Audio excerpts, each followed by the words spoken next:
Welcome back to another episode of MotoGP Mac, and today we're going to talk about something that is due to blow up in the next few days, which is Matt Oxley's report on Ducati using tyre pressures below the minimum agreed pressures.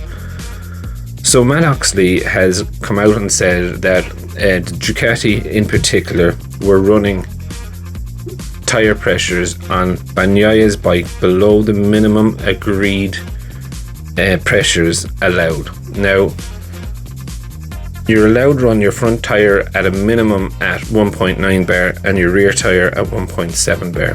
However, in the report that Matt Oxley shared, it shows that Pecco for no laps of the race met these minimum standards.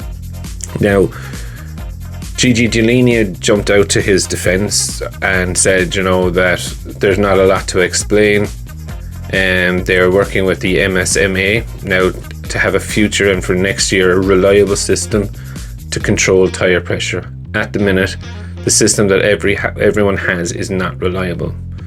What it actually means is that everyone uses different sensors, so the system is not blind, but if someone wants to, they can modify the values of their pressures, so the system is not reliable enough to apply any sanctions. And I do think it's right or wrong. It's not in the technical regulations. It is only a regulation that is covered by, let's call it a gentleman's agreement that no, we won't do this. It is not like World Superbikes where someone actually goes out onto the grid and checks the pressures of a bike prior to them starting the race, and if they fall foul of that, then they receive a penalty. I think it's a pit lane start or something like that. Now in the lower classes in 2018, I do know that Quartararo was actually disqualified from a race win due to low tyre pressures. It does seem to be in the lower classes, but it's not actually in the senior class, which I do think they need to look at the regulations and put that in there. If teams are complaining about other teams not sticking to the gentleman's agreement, the only way that you can solve that is put it into a regulation.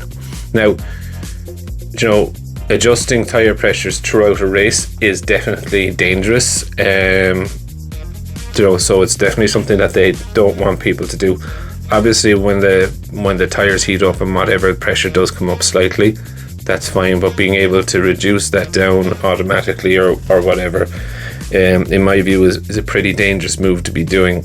But anyway, I'd love to know what you think. Is it just Matt Oxley looking for a news story, or is there some truth to it? What do you think? Leave it in the comments box below, and I'll be back again tomorrow with another video. I hope you liked today's video, and if you want to see my face, there is two conditions. Either I get to 5,000 subscribers, or else I get to host on Keith Ewan's Crash.net podcast. So let's make it happen. If you want to see my face, thank you for watching. Until the next video, Mac out.